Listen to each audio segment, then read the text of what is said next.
controls. We had to first understand there are four levels of internal controls in an enterprise. The first is the control environment. The control environment of an enterprise should have underlying integrity, honesty, and ethics. They're supported by a set of policies, standards, and the laws applicable to the enterprise.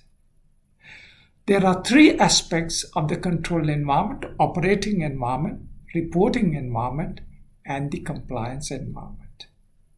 Given this control environment in an enterprise, there are three aspects of control. These three aspects of control are pervasive controls that applies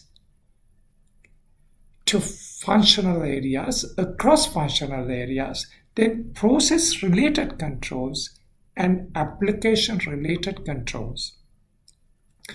The pervasive controls affect more than one control goal or processes. They cut across functional areas. If you look at an enterprise, the key functional areas are sales, purchases, and personnel. These issues relating to pervasive controls can be classified in relation to people and in relation to information technology. If you take people, they are about staff mobility, turnover of staff, and working remotely for the enterprise. Hiring casual staff is another issue. And thirdly, staff recruitment, retention, and terminating staff.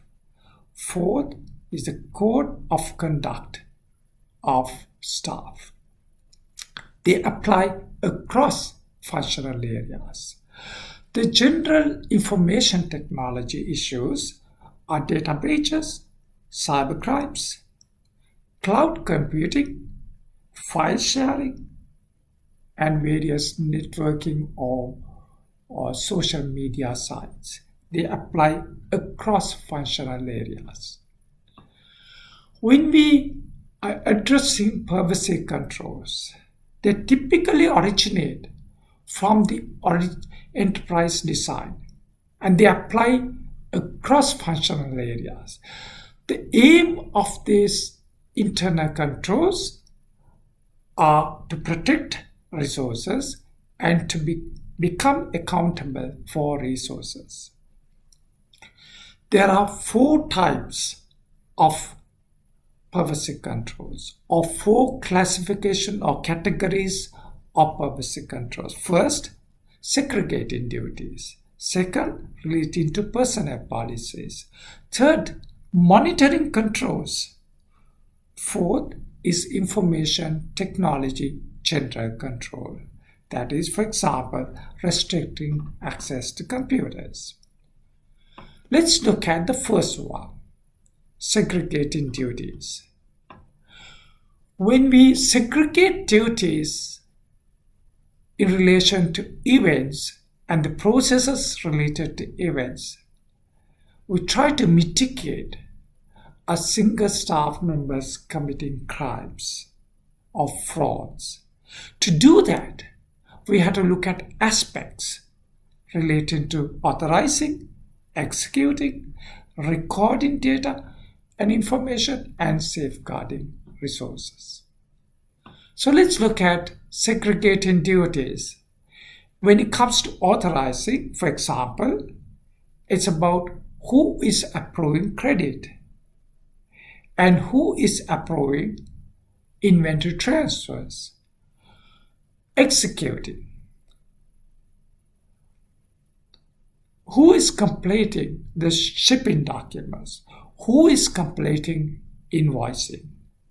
Third, recording. Are they recorded in the books of original entry? Are they be posted to the summaries are the events being summarized are posted to the general ledger. Fourth is to safeguard resources. Are they being stored and are they being transited safely? Who is accountable to counting, checking, and comparing? Segregating duties. Without segregating duties,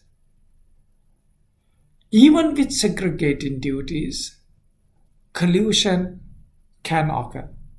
When collusion is required to commit a crime, one person from each functional department is required to succeed. So the enterprise must be large enough for effective segregation of duties. If there are functional areas in an enterprise, in an expanded enterprise, there could be sales, purchases, production, accounts, and even personnel. It's large enough to segregate duties. To implement segregating duties, it can be more effective in assigning more than one person to a single function. 2 employees, for example, is required to authorize, to release a purchase order, or sign a check. The upside of this is to reduce fraud and increase accuracy. But the downside is increasing the cost of these activities. The optimum solution is to separate critical duties across employees. For example, when it comes to inventories, we can separate record keeping from physical custody of inventory. The optimum solutions must accompany compensatory controls. Compensatory controls, for example, is hiring honest staff members. Segregating duties by events can be done by computerizing the environment, with each event area supported with internal controls. If we take, for example, sales event, who is authorizing sales? There are approved credit limit that can be computerized. Approving inventory transfer that can be computerized. Second, executing. Completing shipping documents can be computerized. Completing invoicing can be computerized. Third, recording. Entering into the books of original entry and posting event summaries to the general ledger could be computerized. Safeguarding resources in transit and in storage, and counting, checking, and comparing also can be computerized. Segregating duties by events in a computerized environment can enhance internal controls. Let's take sales as an event. Credit check process we can automate to authorize customer sales. There could be programs, computer programs, that can consistently perform at every sale. Second, sales order process can be prepared or executed and sent to shipping only when credit checks have been performed. So credit checks is a precursor for the sales order process to occur. Third, the sales record process can be done only when an authorized person, example, a shipping clerk, enters the shipping details. Fourth, log process. The system can also keep a record of when and by whom each step was performed. Second is personal policy controls. A policy is a plan or process put in place to guide actions and thus achieve goals. There are two types. One is laws in relation to people and policies. Laws can compel behaviors and enforce penalties for non-compliance. On the other hand, policies guide behavior towards action that would lead to most likely and desired goals. Procedures are a set of series of steps that support the policies. For example, hiring incompetent staff. The policy of staff training. It can increase the training costs. The law also applies here when the staff is being terminated.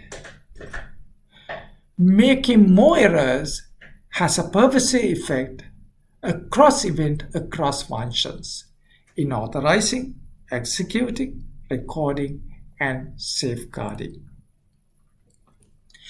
Personal policy can be implemented as internal control plans, for example, in selecting and hiring, screening for salary and job duties, retention, provide challenging work and creative work, staff development, regularly train staff.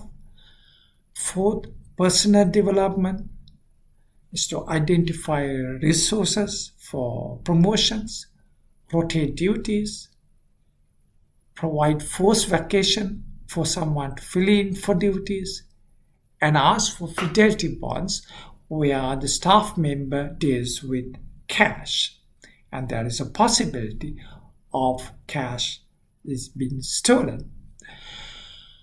Personal termination, there are voluntary terminations, and in this voluntary termination there could be immediate termination, and immediate termination can occur when a staff member steals or damage property or take information, or there's a potential for that to occur. Voluntary termination with notice when staff is an issue and has to be terminated. Involuntary termination is where staff is laid off or fired for a cause. Third is the monitoring control. Monitoring control is an internal control that determines whether control plans are continuing to function appropriately over time by conducting internal audit checks. Any control weaknesses are communicated to responsible parties to take action.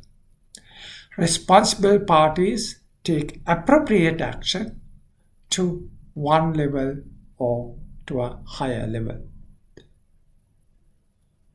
Monitoring control plans differ from normal control plans. Normal control plans only serves to detect and correct errors. On the other hand, monitoring control plans identify the root cause of the error. Ideally implemented normal control plans are to prevent future errors.